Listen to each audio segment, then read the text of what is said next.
প্রেমানন্দে একবারে হরি হরি বলো। নিতাই গৌরী সীতানাথ। প্রেমানন্দে একবারে হরি হরি বলো। নিতাই গৌরী সীতানাথ। প্রেমানন্দে একবার হরি হরি বলো। চরণ আমার কোটি কোটি দণ্ডবত প্রণিপাত।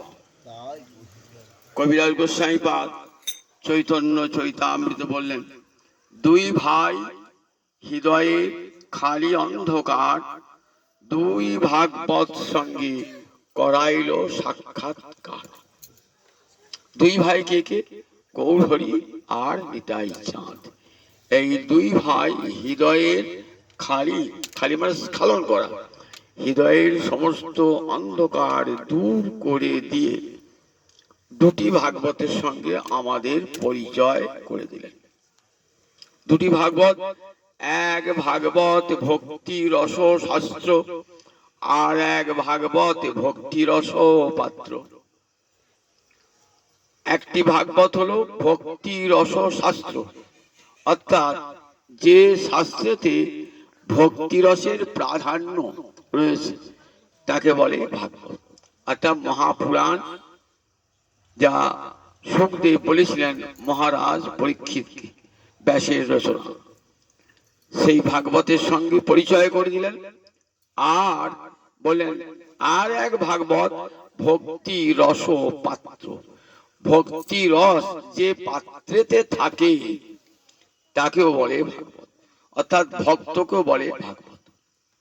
তাহলে শাস্ত্রকে ভাগবত বলে, যে শাস্ত্রে ভক্তি রসের প্রাধান্য তাকে বলে ভাগবত শাস্ত্র, আর যে হৃদয়ে ভক্তি রস থাকে তাকে বলে ভাগবত। কি করলেন আমার গৌর নিতাই চাঁদ? বলেন দুটি ভাগবতের সঙ্গে পরিচয় করে দিলেন। বলেন হৃদয়ের অন্ধকার যদি দূর করতে হয় তাহলে এই দুটি ভাগবতের সঙ্গে পরিচয় রাখুন, অর্থাৎ ভক্ত সঙ্গে বসে ভাগবতী কথা শ্রবণ করুন, তাহলে হৃদয়ের অন্ধকার দূর হয়ে যাবে। কলিঘোর তিমির গ্রাস হলো জগজন, ধর্ম করম গেল দূর। কলিকালে কি হয়? ধর্ম কর্ম সব দূরে চলে যায়। অনেক ধর্মকর্ম দেখছি তো, দূরে গেল কেন? কোথায় দূরে গেছে? লক্ষ্মী পুজো, ষষ্ঠী পুজো, রক্ষাকালী পুজো, মেলা ধুমধাম হচ্ছে, শিবের গাজন, ধর্ম গেল কোথায়? বললে বৈদিক ধর্ম কোনটাই নয়, এগুলি কোনটাই বৈদিক ধর্ম নয়। দেখো বলে বেদ নির্দিষ্ট পথে ধর্মাচরণ না করলে পারে কখনই মঙ্গলময় পথে যাত্রা হয় না, এবং মানব জীবন ঠিক প্রকৃত লক্ষ্যে পৌঁছাতে পারে না। বেদ নির্দিষ্ট পথ, বেদ পনিহিত ধর্ম ঝ ধর্মস্তদ বিপর্যয়। দেখবেন শ্রীমদ্ ভাগবতের ষষ্ঠ স্কন্ধে যমদূতের সঙ্গে বিষ্ণুদূতের কথা হচ্ছে, তখন যমদূতরা বলছেন বেদ প্রণিহিত ধর্ম ঝ ধর্মস্তদ বিপর্যয়। বেদ যা নির্দিষ্ট করে দিয়েছেন সেটাই হবে ধর্ম, আর যদি বেদ বহির্ভূত পথে চলে তাহলে সেটা হবে অধর্ম। যত বড় যাগযজ্ঞ করুন না কেন, বহু লোককে খাওয়ান কেন, বহু যজ্ঞে ঘি ঢালুন না কেন, তবু সেটা অধর্ম, কারণ বেদ নির্দিষ্ট পথে সেটি হয় নাই। তাই মহাপ্রভু বলেন দেখো কলিযুগে ধর্ম কর্ম সব দূরে যাবে, কলির মানুষ দুরাচারী হবে, শাস্ত্র জ্ঞান বর্জিত হবে, শাস্ত্রের ধারে কাছে কলির মানুষ পৌঁছাবে না। তার আহার শুদ্ধি নাই, তার বিহার শুদ্ধি নাই, তার বিচার শুদ্ধি নাই, কোনো কিছুই শুদ্ধি নাই কলির মানুষের। মাসে দুটো একাদশী ব্রত তাও ভালো করে পালন করে না কলির মানুষ। শনির ব্রত করে কিন্তু একাদশীর ব্রত করে না, মঙ্গল চণ্ডীর ব্রত করে কিন্তু একাদশীর ব্রত করে না।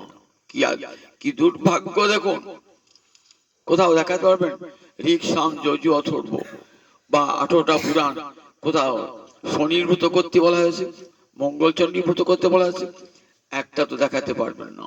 কিন্তু একাদশী একটি বৈদিক ব্রত।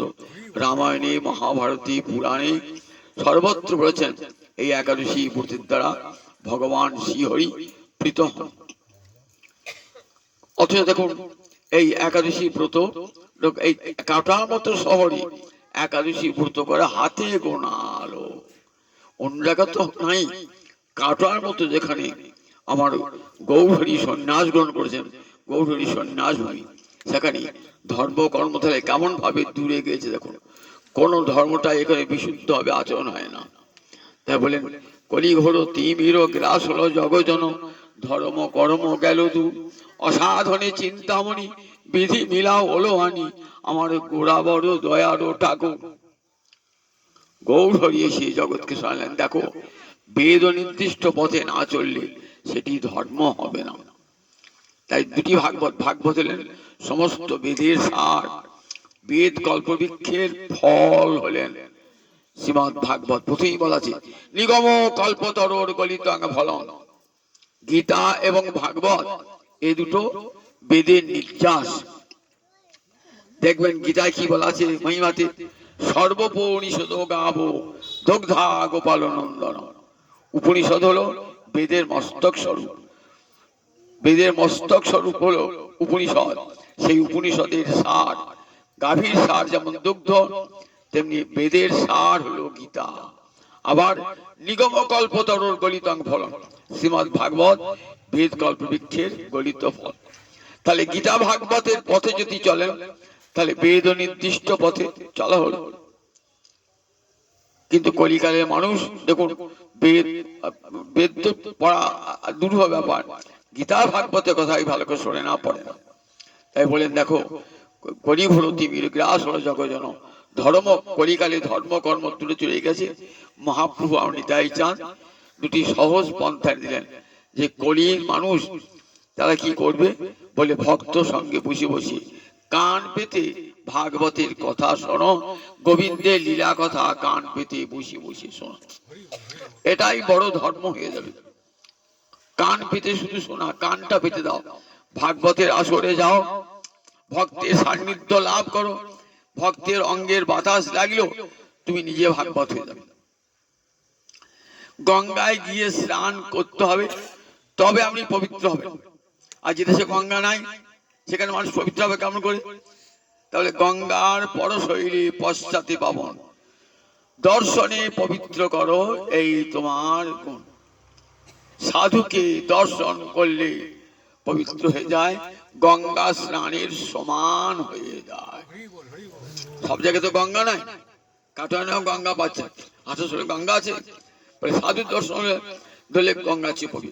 গঙ্গার যেতে হবে, জলটা ছুতে হবে, তবে পবিত্র হবে। আর সাধুকে একবার চোখে দেখলেন, দেখলি আপনি পবিত্র হয়ে যাবেন, দেখলি পবিত্র হবেন। দর্শনে পবিত্র করো এই তোমার গুণ। সেই সাধু জনের সঙ্গে বসে বসে হরিকথা শ্রবণ করুন। বললেন কলিকালে আর অন্য কোনো ধর্ম নয়। তাই দেখেন শ্রীমৎ ভাগবত এত জনপ্রিয় না, সব সাধু সমাজে মঠে মন্দিরে দেবালয়ে পাঠ বলি হয় গীতা পাঠ, সাধুজনেরা হয় গীতা পাঠ নয় ভাগবত পাঠ হচ্ছে। শ্রীমৎ ভাগবতের 12টা স্কন্ধ, 11 স্কন্ধটি খুব গুরুত্বপূর্ণ।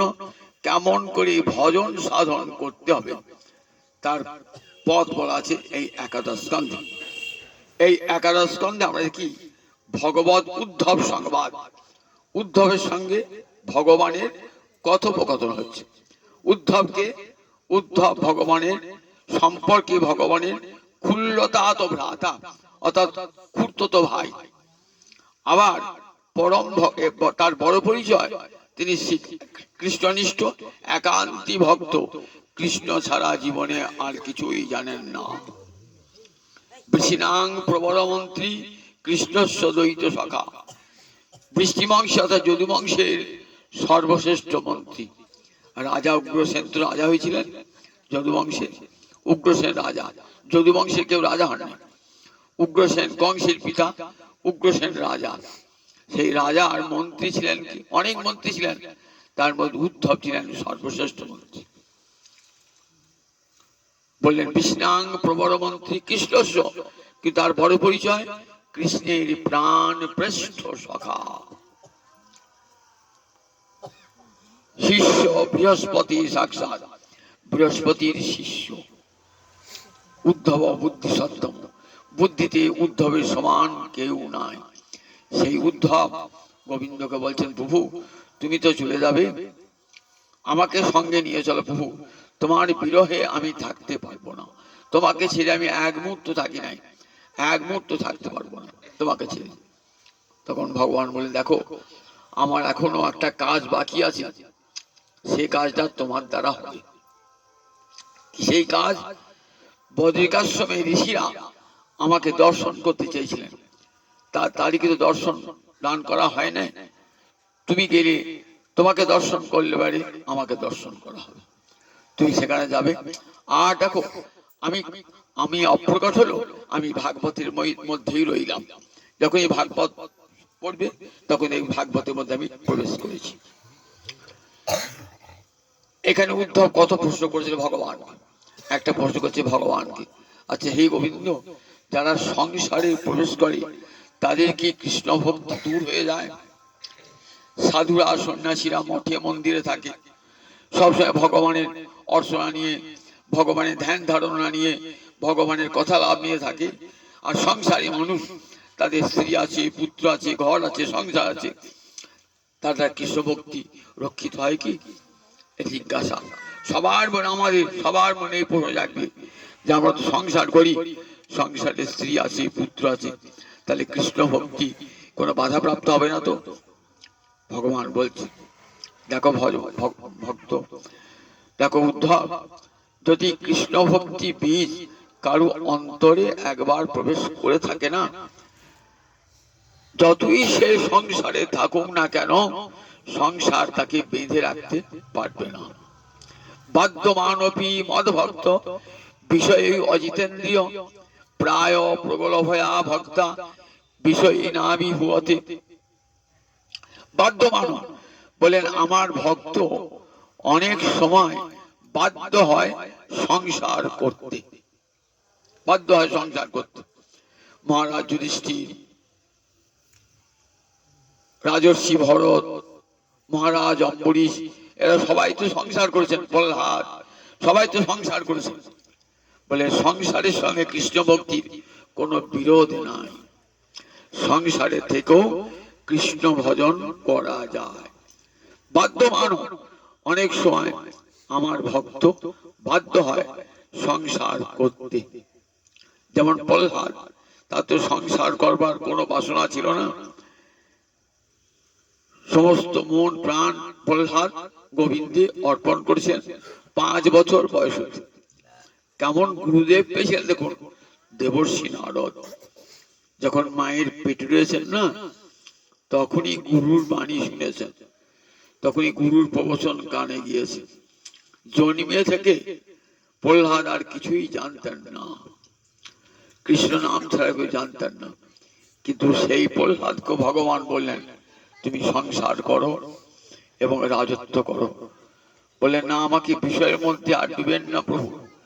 বললেন, দেখো তোমাকে সংসার করতে হবে, সংসার করলেও সংসারের থেকেও আমাকে কখন তুমি বিস্মৃত হবে না।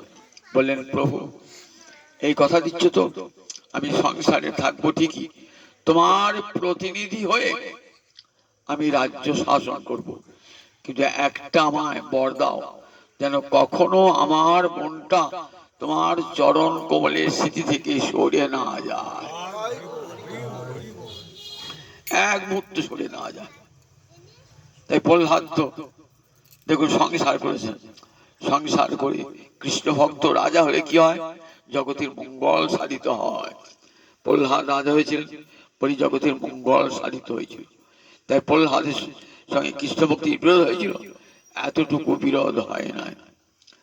প্রায় প্রগলভয়া ভক্তা, সংসার থেকে ভজন করতে করতে করতে কি হয়, যখন ভজনের শক্তি প্রকাশ পায় না, তখন সংসারে থাকলেও আপনাকে সংসার স্পর্শ করতে পারে না।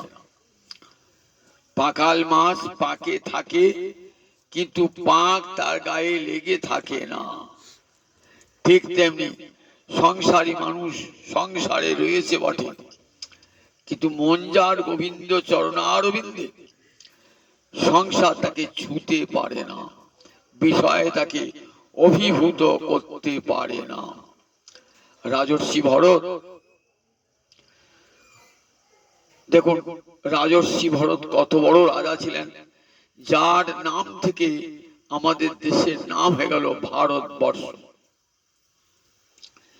সেই রাজর্ষি ভরত সংসার করছেন বটে, বাবার নাম ছিল ঋষভদেব, সংসার করছেন বটে, কিন্তু মনটা গোবিন্দ চরণে অভিনিবিষ্ট। মনটা তার এক মুহূর্ত মনটা গোবিন্দ চরণ থেকে সরে আসে নাই।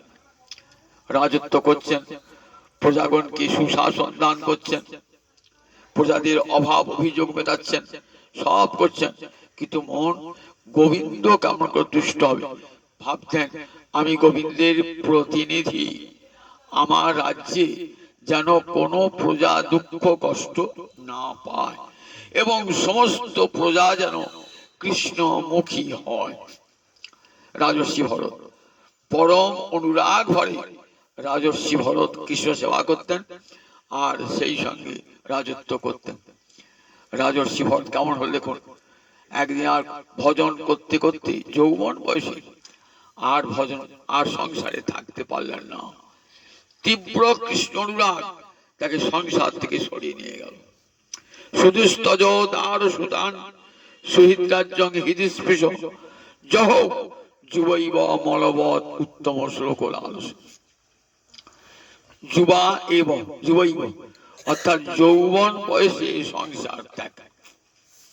কখন? কৃষ্ণ অনুরাগে সংসার ত্যাগ। সংসারে স্ত্রীর সঙ্গে ঝামেলা হলো, কি আর্থিক অভাব অনটন ঘটলো, যে আমি একটা গেরুয়া কাপড় পরে পরে চলে গেলাম, বলে একে কখনো বৈরাগী বলে না, একে কখনো সন্ন্যাসী বলে না। সন্ন্যাস তো মনে, দেখবেন গীতায় বলা আছে সন্ন্যাস হলো একটা মনের অবস্থা। সন্ন্যাস কাপড়ের দ্বারা রং, কাপড় রাঙালে কখনো সন্ন্যাসী হওয়া যায় না।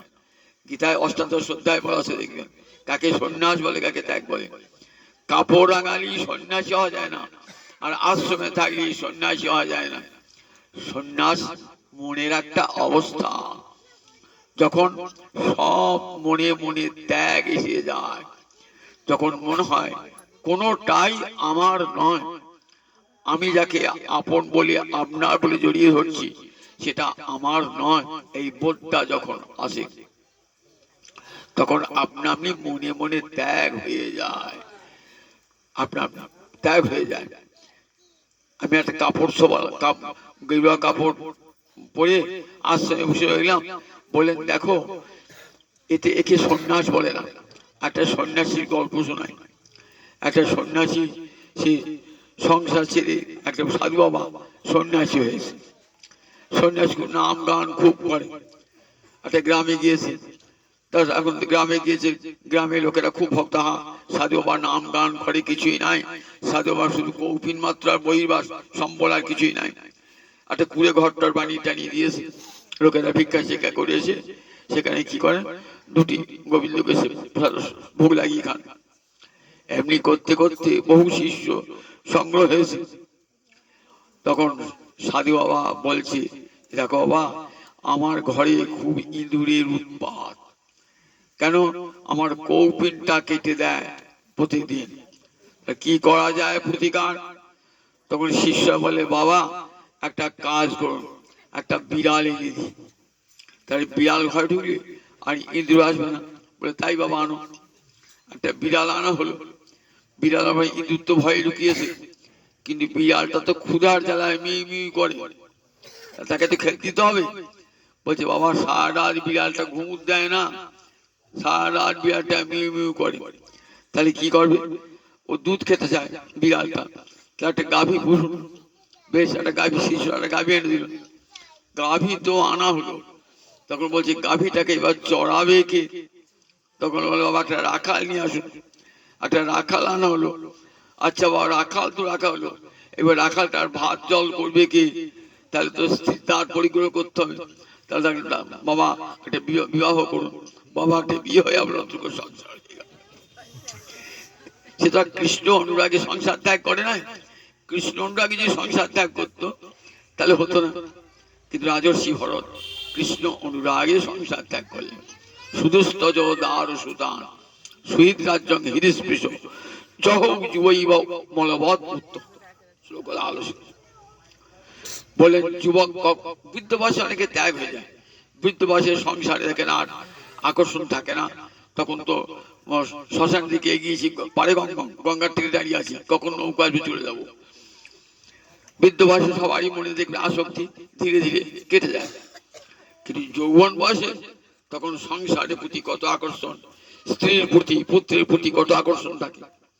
রাজর্ষি ভরত কোন অবস্থায় যুবৈব যৌবন কালেই তার এমন কৃষ্ণানুরাগ, শুধু স্তজ যে স্ত্রীকে ত্যাগ করা যায় না, ঘরে পতিব্রতা স্ত্রী তাকে ত্যাগ করা যায় না, যে পুত্রকে ত্যাগ করা যায় না, যে মিত্রকে ত্যাগ করা যায় না, যে রাজ্যকে ত্যাগ করা যায় না, শুধু স্তজ দার সুতান শহীদ রাজ্য হৃদস্পৃশ, যেগুলি আমাদের হৃদয়কে স্পর্শ করে, যহ এক মুহূর্তে ত্যাগ করলেন।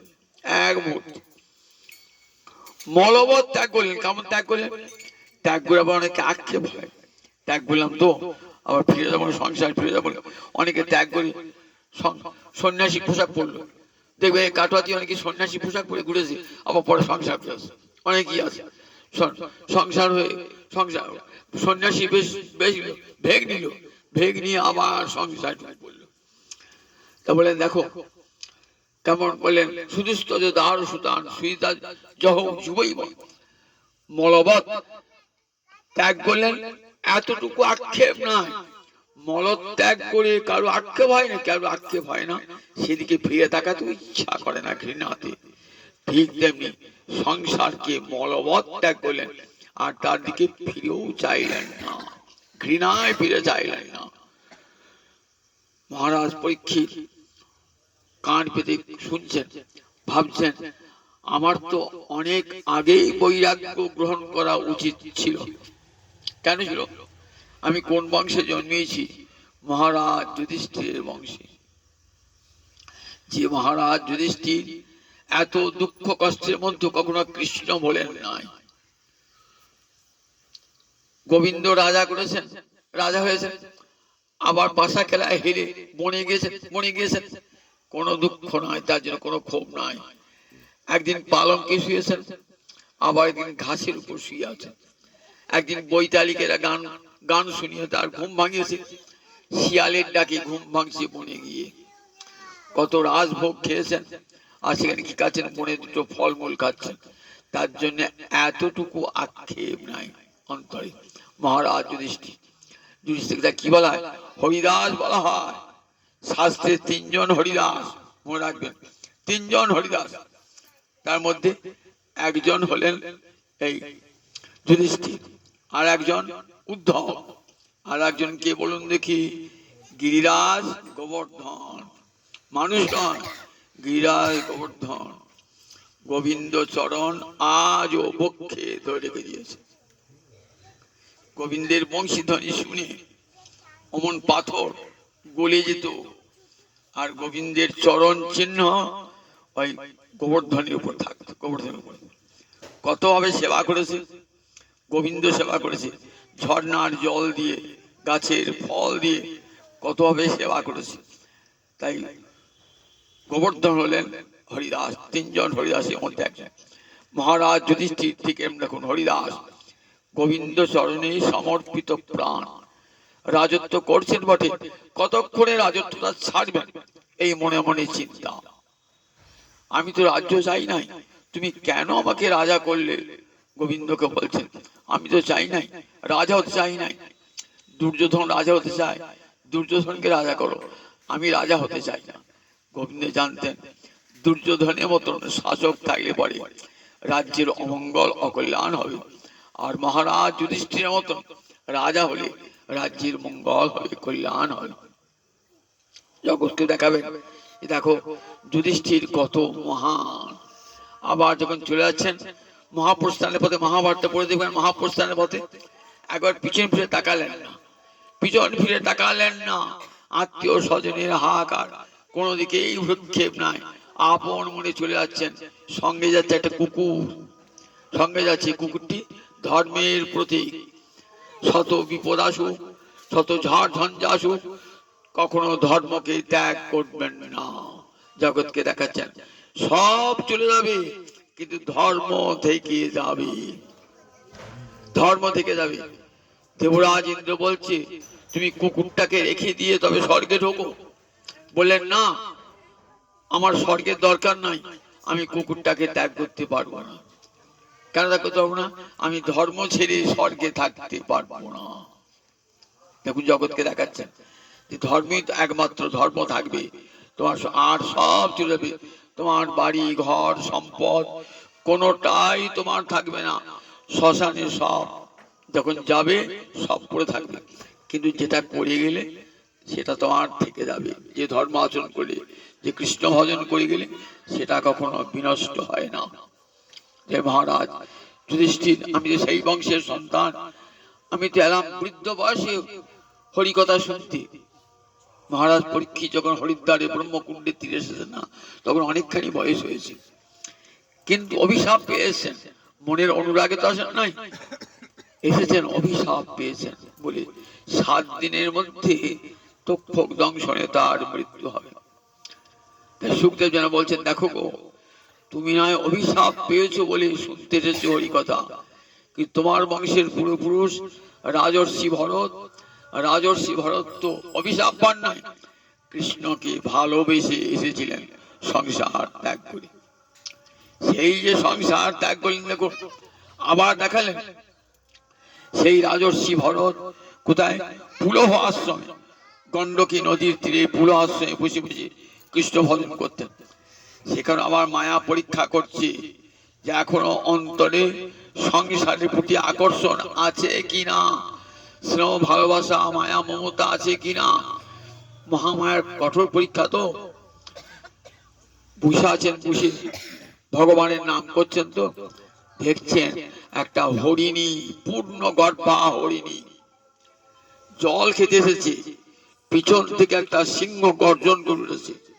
ভয়ে কি করেছেন, তার সন্তান প্রসব হয়ে গেছে, সন্তানটা জলে ভাসছে আর হরিণটাও জলে ভাসছে। এই দৃশ্য দেখে রাজর্ষি ভরতের অন্তরটা কেঁপে উঠল। একটা শিশু সে জলে ভাসবে, ছুটে গিয়ে শিশুটিকে নিয়ে এলেন। দেখুন নিজের সন্তানকে ফেলে দিলেন, দিয়ে ওই মৃগ শিশুটিকে এত ভালোবাসা, তাকে কোলে তুলে তুলে নিয়ে এসে মানুষ করতে লাগলেন, তাকে ঘাস খাওয়াতে লাগলেন, কাছে শোয়াতে লাগলেন, তাকে পালন করতে লাগলেন। এমনি করে এই শিশুটির, হরিণ শিশুটির মায়ায় পড়ে গেলেন। এইবার একদিন বয়স হলো, রাজর্ষি ভরত কি করলেন?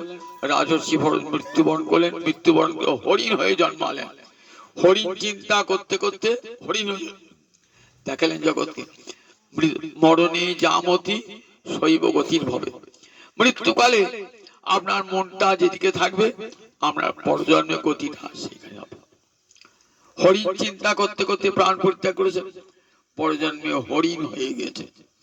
হরিণ হয়েছেন বটে, কিন্তু কৃষ্ণ ভক্তি যায় না। এ দেখুন, সংসারে থাকলেও কিন্তু পতন হবে না। হরি ভক্তি এমন বস্তু, দেহটা পাল্টিয়েছে। মানুষের দেহ ছিল, হরিণের দেহ হয়েছে, কিন্তু অন্তরে যে কৃষ্ণ ভক্তি সেটা বিনষ্ট হয় না। কি করতেন? যেখানে ঋষিরা বেদ পাঠ করত, পুরাণ পাঠ করত, সেখানে বসে বসে হরিণটা শুনত। এই জগতে কোনো হরিণ বেদ পাঠ শোনে, হরিকথা শোনে? কিন্তু দেখুন ওই যে রাজর্ষি ভরত হরিণ হয়েছে শুনত।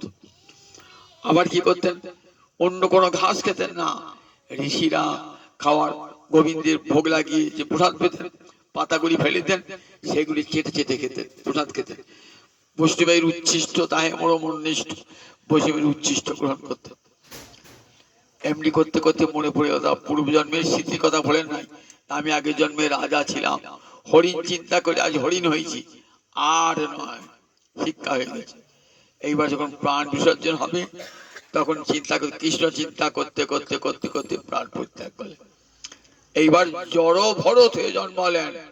জড় ভরত মানে নিজেকে দেখাতেন জড়োন্মত্ত পিশাচবৎ, পাগলা মানুষ দেখাতে নিজেকে, পাগল পিশাচের মতন কদর্য জীবন যাপন করতে। সবাই ভাবত লোকটা পাগল, মোটেই পাগল ছিলেন না, কৃষ্ণ ভক্তিতে অন্তর ভরপুর। কিন্তু ভাবতেন আমাকে পাগল ভেবে লোকে আমার কাছে আসবে না, তাতে আমার কৃষ্ণ ভজন সুন্দরভাবে সুষ্ঠুভাবে হবে। তাই নিজে পাগল সেজে থাকতেন, জড়োন্মত্ত পিশাচবৎ। ভাই বাবা চেষ্টা করলেন বহুবার লেখাপড়া শেখাতে, কিছুতেই ছেলে লেখাপড়া শিখল না। কি লেখাপড়া শিখবি, সে তো পড়া বিদ্যা হরিভক্তি লাভ হয়েছে, হরিভক্তির উপরে আর কোনো বিদ্যা নাই। হরিভক্তির উপরে আর কোনো বিদ্যা আছে? হরিভক্তির উপরে আর কোনো বিদ্যা নাই। শাস্ত্রে বলেছেন সা বিদ্যা যা বিমুক্ত, তাকে বিদ্যা বলা হবে যা বিশেষ মুক্তি এনে দেয়। হরিভক্তির উপরে আর কোনো বিদ্যা হয় না, সেই বিদ্যা লাভ করেছে। তাই বাবা শত চেষ্টা করে ছেলেকে লেখাপড়া শেখাতে পারলেন না। তখন কি করলেন, ছেড়ে দিলেন ছেলেকে, যা বাবা, তো বাবা মা চলে গেলেন সংসারে। ভাইদের কাছে গলগ্রহ আছে, ভরত গলগ্রহ, ভালো করে কেউ দেখে না, ভাইরাও দেখে না, ভাইদের বউরাও দেখে না। কখনো মন্ত্রী খেত দেয়, কখন দেয় না, গরুর খাদ্য পশুর খাদ্য খেত দেয়, রাজর্ষি ভরত তাই খাচ্ছেন। এতটুকু মনে বিক্ষোভ নয়, মনটি কৃষ্ণ ভক্তি ভরপুর হয়ে গেছে, কৃষ্ণ নাম মাধুর্য আস্বাদন করছেন। তাই জগতে দুটি অন্ন পেলেন আর নাই পেলেন, কৃষ্ণ মাধুর্য আস্বাদনে অন্তর ভরপুর হয়ে গেছে। একদিন দেখুন জমির আলির উপরে বসে পাহারা দিচ্ছে, ভাইরা জমিতে শস্য লাগিয়েছে, বললেন যা ওই ভাই জমিটা রাত্রিবেলা পাহাড় দেখা, পশুতে এসে খেয়ে দিয়ে যায়।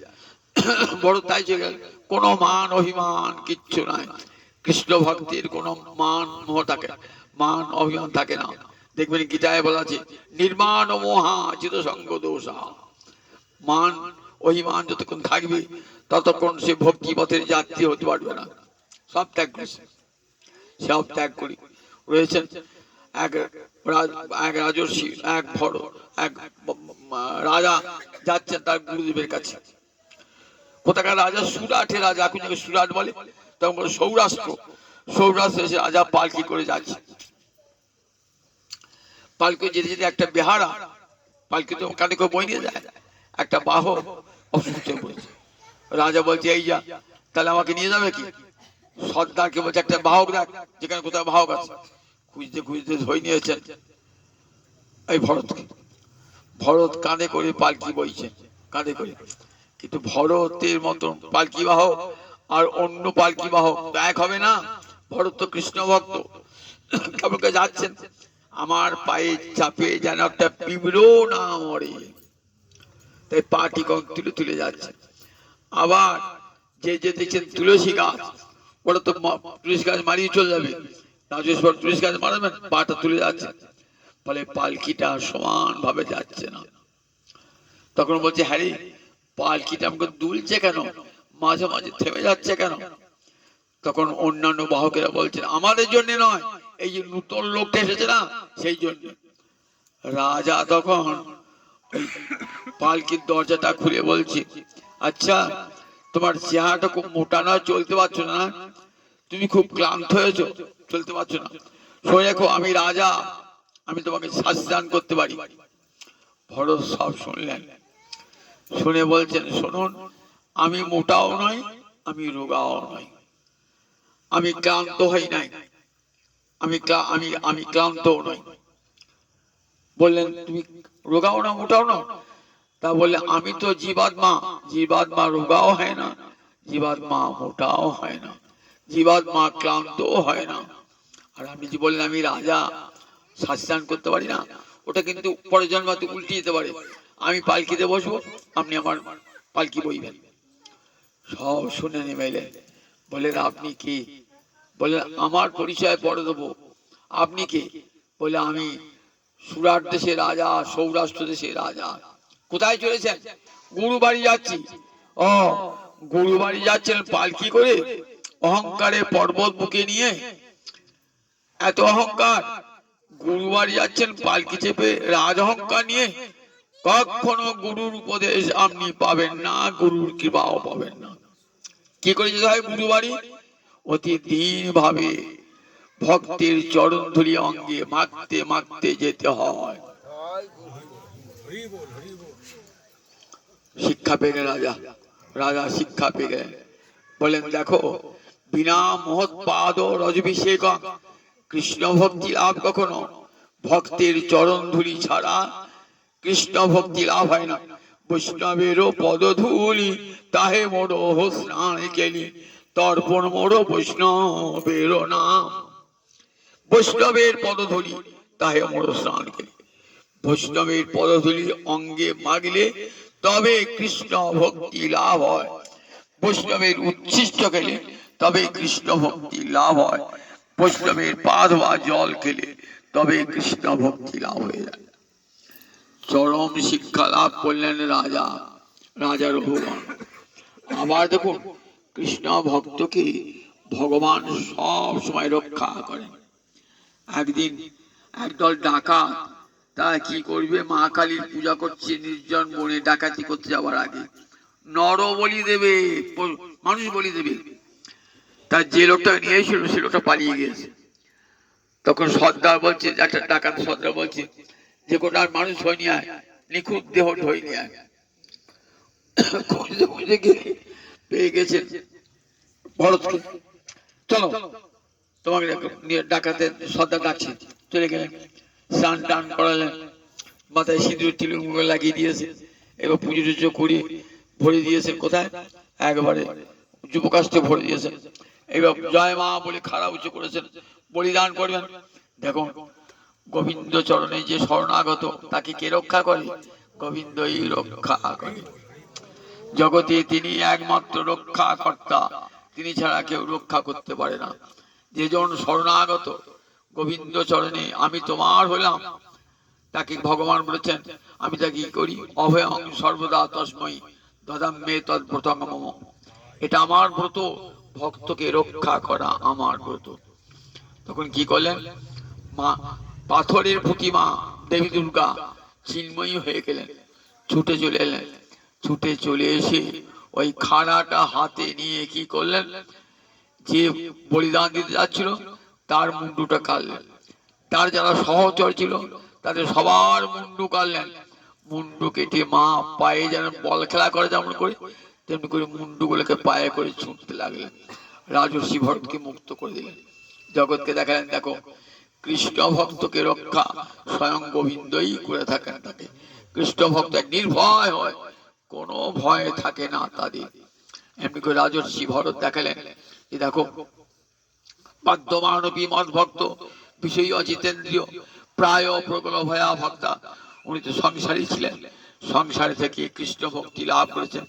সেই কৃষ্ণ ভক্তি বৃত্তি প্রাপ্ত হতে হতে চরম অনুরাগের শেষ সীমায় সংসার ত্যাগ করে মনকে কৃষ্ণ অনুরাগে রঞ্জিত করেছেন। জগৎকে দেখালে দেখো, সংসারে থাকলেও কোনো ক্ষতি নাই, যদি গুরুদেবের দেওয়া ভক্তিলতা বীজ ব্রহ্মাণ্ড ভমিতে ভমিতে কোনো ভাগ্যবান জীব গুরু কৃষ্ণ প্রসাদে পায় ভক্তিলতা বীজ। এই ভক্তিলতা বীজ যদি একবার হৃদয়ে রোপিত হয়ে যায় কখনো বিনষ্ট হয় না। জগতে সব ধ্বংস হয়ে যায়, কিন্তু কৃষ্ণ ভক্তি কখনো বিনষ্ট হয় না। কৃষ্ণ ভক্তি অবিনশ্বর। এই কৃষ্ণ ভক্তি আমার মহাপ্রভুর করুণার দান, নিতাই চাঁদের করুণার দান। বলেন দেখো, জ্ঞান নয়, যোগ নয়, যাগযজ্ঞ নয়, একমাত্র অন্তর অবিচলা কৃষ্ণ ভক্তিকে দাও। সেই কৃষ্ণ ভক্তি দুর্জয় সংসার সাগর পার করে গোবিন্দ চরণে তোমাকে নিয়ে যাবে। তোমার মানব জীবন ধন্য হবে, সার্থক হবে। জয় নিতাই, জয় নিতাই, জয় নিতাই।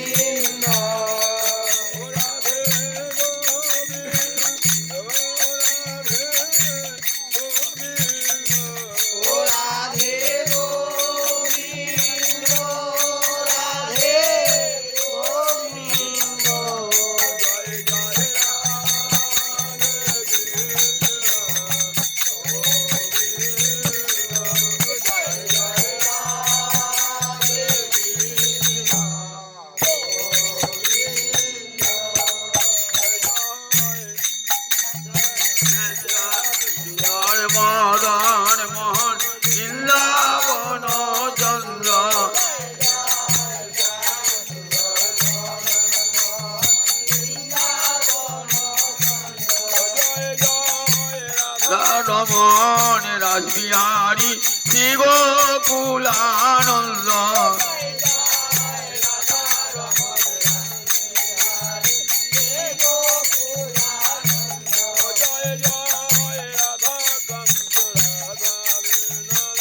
জয় রাধা গোবিন্দ।